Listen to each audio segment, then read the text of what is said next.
오늘은 후손들이 따먹을 과일나무를 심으라, 이런 제목으로 잠시 말씀을 전하겠습니다. 러시아와 국경을 맞대고 있는 핀란드라는 나라가 있습니다. 수도는 헬싱키입니다. 핀란드는 한반도의 약 1.5배에 해당하는 국토를 가지고 있습니다. 핀란드는 스웨덴과 러시아의 지배를 받다가 2차 대전이 끝난 후 1945년도에 독립한 나라입니다. 1980년대에는 매년 3에서 5%대의 경제 성장을 꾸준히 보여준 나라였지만 1990년대에 들어와서 위기를 맞습니다. 사회주의 국가들이 무너지고 소련의 연방체제가 무너지면서 수출이 급감했기 때문입니다. 1990년대에 들어서면서 마이너스 성장에 진입한 경제는 91년도에는 경제 성장이 마이너스 7%대로 곤두박질하게 됩니다. 이렇게 국가가 굉장한 위기를 맞이했을 때에 나라를 위기에서 구한 분이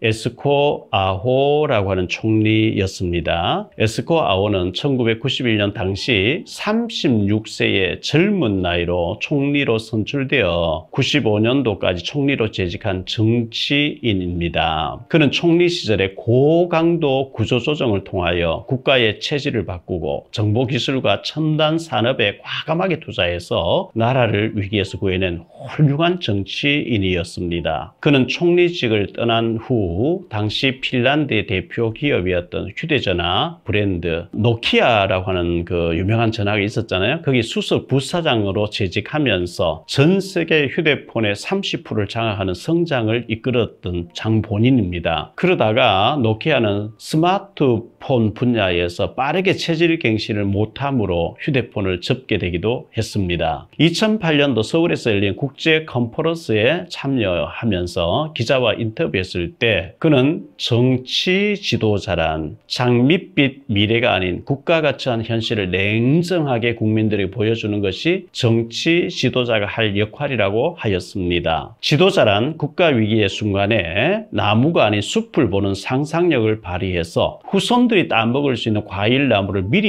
심고 가꾸어야 한다고 정말 위대한 말을 한 것입니다. 후손들이 따먹을 수 있는 과일나무를 미리 심고 가꾸는 일, 이게 우리 선조들이 해야 될 중요한 일이 아니겠습니까? 우리나라는 어떻습니까? 6.25 사변이 일어나고 유엔군들이 들어와서 수많은 젊은 구인들이 죽어갔습니다. 유엔군을 참전해 줬던 국가가 16개국이었는데요. 1951년도에 유엔군이 들어왔습니다. 그때 아프리카의 에티오피아와 필리핀, 태국에서도 군대를 파견해 주었습니다. 필리핀은 지금도 가난한 나라죠. 에티오피아는 지금도 가난한 나라입니다. 우리나라는 건국 대통령이었던 이승만 대통령이 기독교 신자로서 신실한 믿음을 가진 위대한 분이었습니다. 일요일을 공휴일로 정했고 군대에 군목이 있도록 제도를 만들어 주었고요. 군부대 안에 교회들이 세워지도록 군목 제도들과 복음 전하며 예배 드릴 수 있도록 해주신 분이 위대한 분이죠. 이승만 대통령이 우리나라에 끼친 영향은 이루 말로 다 할 수 없는 위대한 세계적인 정치 지도자였습니다. 그리고 박정희 전 대통령이 일어나서 가난했던 나라를 산업화를 이루므로 잘 사는 나라, 근대화를 시켰습니다. 물론 공과가 다 있습니다. 잘한 부분, 못한 부분 있겠죠. 그러나 우리나라보다 더 잘 살던 나라가 지도자를 잘못 만나고 잘못 선택해서 지금까지 가난을 면치 못하는 오히려 더 퇴보된 나라들도 많이 있습니다. 남미의 베네수엘라 같은 나라는요, 남아프리카 북부에 위치한 나라이고 면적은 한반도의 9배지요. 전 세계 석유 매장량이 1위의 국가이지만 1992년도 구인이었던 우고 차베스가 쿠데타를 이렇게 대통령이 된 이후에 무상교육, 무상의료, 저가주택, 무리한 복지정책을 썼습니다. 2013년 암으로 죽을 때까지 4선의 대통령을 지냈고 17번의 선거에서 16번을 이기는 정치인이었지만 나라를 완전히 거의 부도나게 만들어버린 사람이 그분이었습니다. 2017년 인구가 3,100만 명이어서는 그러나 2020년도에 가서 3년 후에 인구는 2,800만으로 줄었습니다.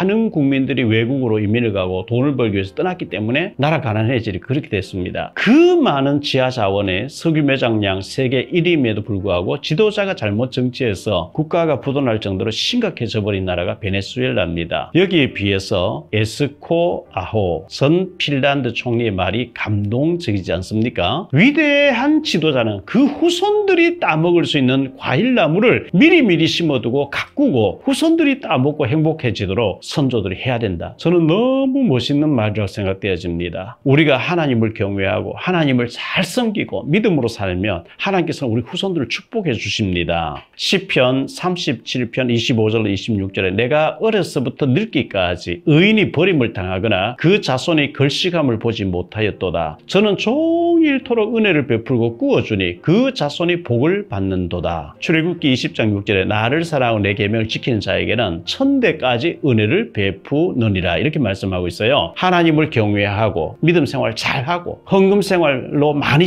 또 심어놓고 전도하고 선교하고 하나님을 경외하고 하나님께서 축복하실 수밖에 없고 후손들을 무조건 축복하시죠. 지혜로운 부모는 자녀들과 후손들이 잘 살고 축복받도록 만드는 부모들 세대가 아니겠습니까? 후손들의 축복을 부모가 미리 심고 믿음의 유산을 물려주고 축복된 그리스도인들, 그리스도의 제자를 만드신 우리 부모 세대가 다 되시기를 바라고요. 정말 전도 어려운 게 아닙니다. 내가 너무 사랑하고 너무 좋아하는 나를 위해 죽어주시 부활하신 예수님을 모르는 사람에게 말하는 게 무슨 어렵습니까? 우리가 너무 좋으신 우리 예수님을 전하려고 마음먹을 때 복음 받을 사람 하나님 붙여주시는 거거든요. 우리가 주님을 사랑하고 경외하고 주님을 의지하고 그 주님을 전하려고 마음의 소원을 삼을 때 하나님이 복음 받을 예비된 사람 붙여주신다는 기억하시고 꼭 전도자가 되어서 우리 후손들이 축복받게 되는 그런 믿음의 선조들 우리 다 되시기를 주 예수 그리스도 이름으로 축복합니다. 사랑합니다. 다음 시간에 또 뵙겠습니다. 여러분의 구독과 좋아요, 알림 설정은 전도와 선교에 큰 도움이 됩니다.